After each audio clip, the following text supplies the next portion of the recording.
breaking down Red Raider baseball like only we can. This is the Talkin' Baseball Podcast from Double T 97.3 and DoubleTSportsNetwork.com. Welcome into another episode of Talkin' Baseball, powered by the Double T Sports Network and brought to you by Andrews Brothers. He's Jamie Lent. I'm Chois Woodman, and we are on the other side of a weekend series win, Jamie. Common denominator, you win on a Friday, you win the series. That's held true 3 different times for Texas Tech this year. And this, Jamie, it might be the best we've seen Texas Tech play. Opponent considered, you got your first 2 ranked wins of the year. Opponent considered, everything together, cleanliness of the series. This might have been your best weekend we've seen all year from Texas Tech. Yeah, and I think it's a continuation of what we saw last weekend. I thought the weekend before last, I should say, in Tempe against Arizona State. You played really clean baseball and gave yourself a chance to win all 3 of those games. And Unfortunately, you only won 1, but you had a chance to win all of them. Go on to Monday night in Abilene, and you played great baseball there. Really clean, pitching-wise, defense-wise. And your offense had a lot of different guys contributing, and then you saw that this weekend against a good Arizona team, right? Sure. But it started with the starting pitching, and you got 3 different guys there that go combined over 15 innings and give up just 6 earned runs. And you know, we've said it all season long, the team just looks like a completely different baseball team when you get some length and you get quality starts and you're not playing from behind in these huge deficits. Yeah. Just everybody's more dialed in, and you just look like a completely different team. And it feels like the starting rotation is as good as it's been all season long, and that's great to see that they've improved. And, you know, with that comes series wins and those kind of things. But there's all these sayings that we hear in baseball. You're only as good as the next day's starting pitcher. Team's confidence is based on the next day's starting pitching. Sure. Man, starting pitching is so important, so incredibly important, and you saw it again this weekend. It is, and it just kind of set the tone for the weekend.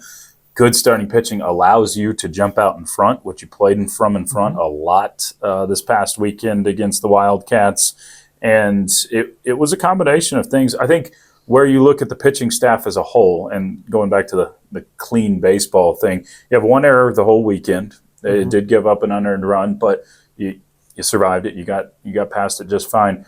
And you give up 6 walks the whole weekend. And only 1 hit by pitch, so 7 free passes in the weekend is terrific. Yeah. And that's you know, not hurting yourself, not giving up free bases, not putting extra pressure on either your pitcher or your defense, all of those things. Yeah, everybody seems to come through. And, you know, you talk about, you know, clicking late or too late or whatever that is. It feels like your offense has been on a different level the last 2 or 3 weeks, and that's maybe even elevated a little bit more this past weekend. Yeah, and I mean, I think there's a couple guys that are a big reason for that, and I think Peyton Schultz is one of them. The way he's come on and swung the bat of late ever since that Arizona State series, and then Antonelli Salvatore, I think, is quietly been a huge factor as well. I just think right now there's so much more length in this lineup than what you had, say, 3 weeks ago, where it felt like there were a lot of easy outs at the bottom of the lineup. And right now, guys up and down the lineup are contributing.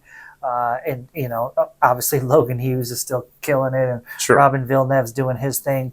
I think Tracer Lopez's emergence as a leadoff hitter, hitting over 400 as a leadoff hitter, has been big as well. Agreed. So you've moved Tracer up. Kyler Thompson's come back from the illness. He's doing a nice job hitting in the 2-hole. And so you got a lot of speed up there at the top of the lineup. Tracer's been great. Bravo, Hughes, Villeneuve driving in runs. And then you see Schultz doing what he's doing, getting some clutch hits for you. Same with Salvatore. I mean, the guy just, it feels like every time he comes up in a clutch situation, he comes through. And I just think you have a lot more weapons, a lot more dangerous lineup right now. And it's fun to watch the guys kind of feed off of each other, and you know, you put all those things together and you've got really good baseball. Yeah, I think that was maybe the most fun weekend we've seen, and you did it against a really good team. That's part of it. Yes, because you won 3 in a row in Houston, and that was fun. That was great.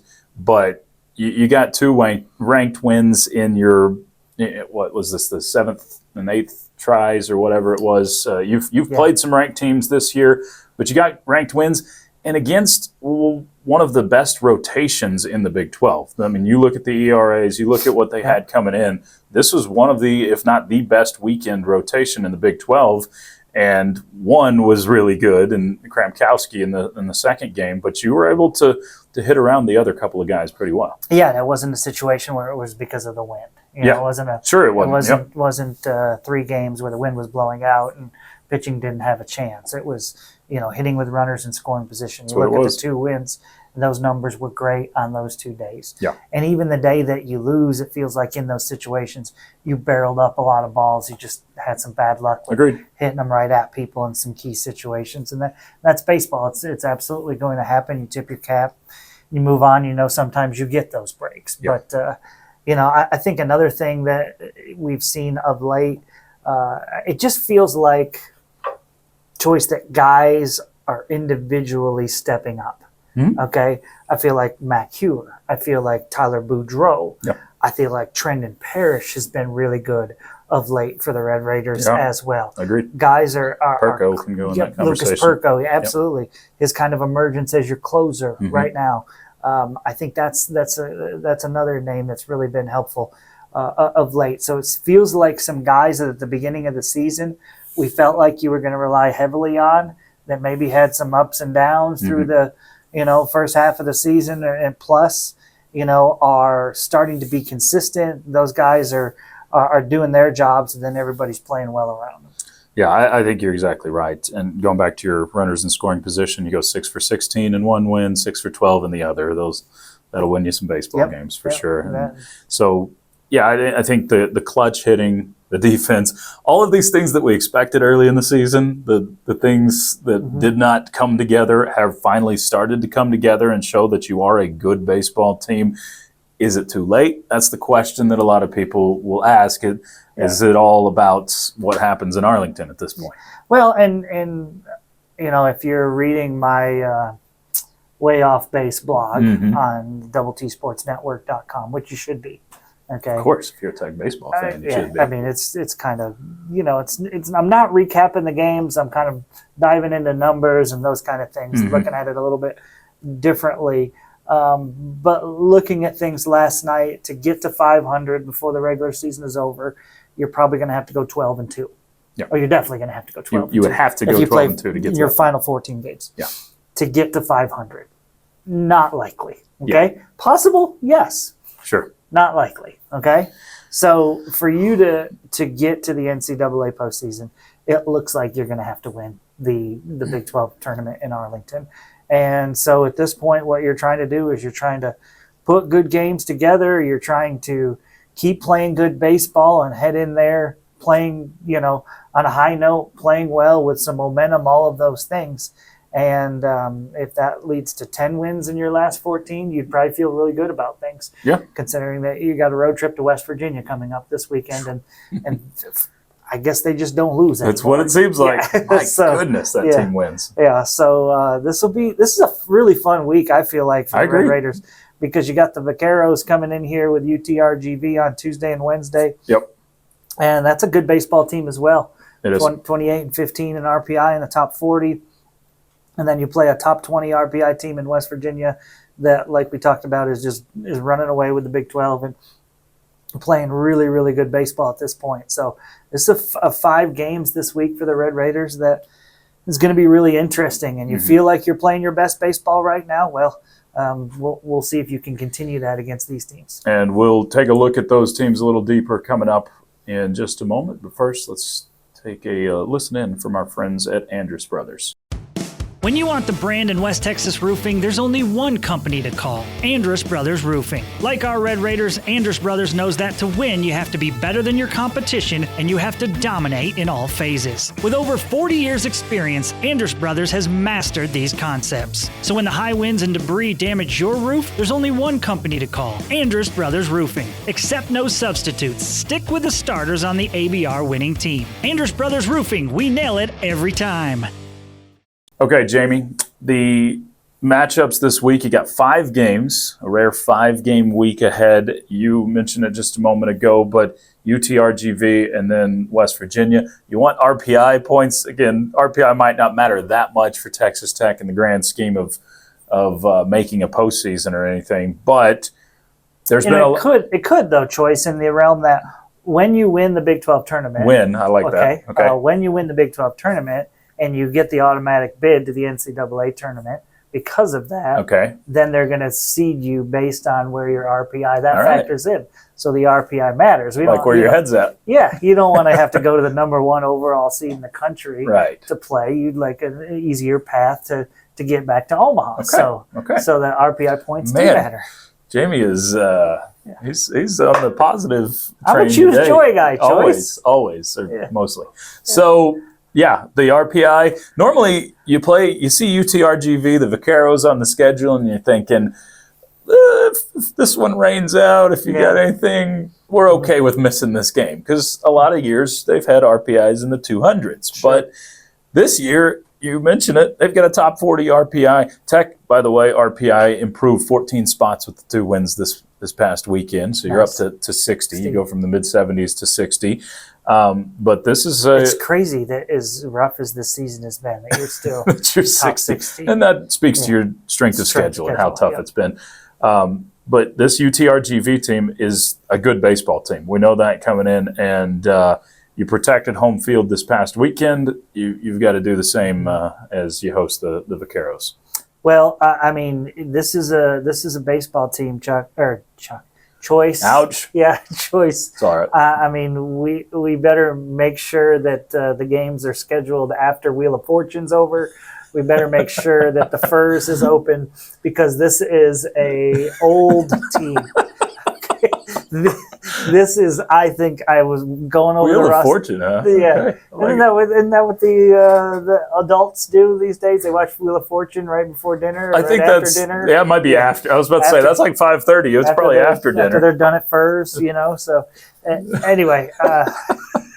Wow. I was going over the roster this morning. I think it's the oldest roster I've ever seen. Really? Okay, there are hardly any young guys, freshmen and sophomore. And there are a ton of guys that have played at 3 or 4 different schools. Okay, a bunch of graduates. This is a team that, and credit their coaching staff. Coach Matlock's put these guys together, and they've played really well together, right? Yeah. But they have experience from all over the place. This is a veteran team, and kind of the way college baseball is now. Guys moving all around, and they put together a really good group, and it's been impressive. So.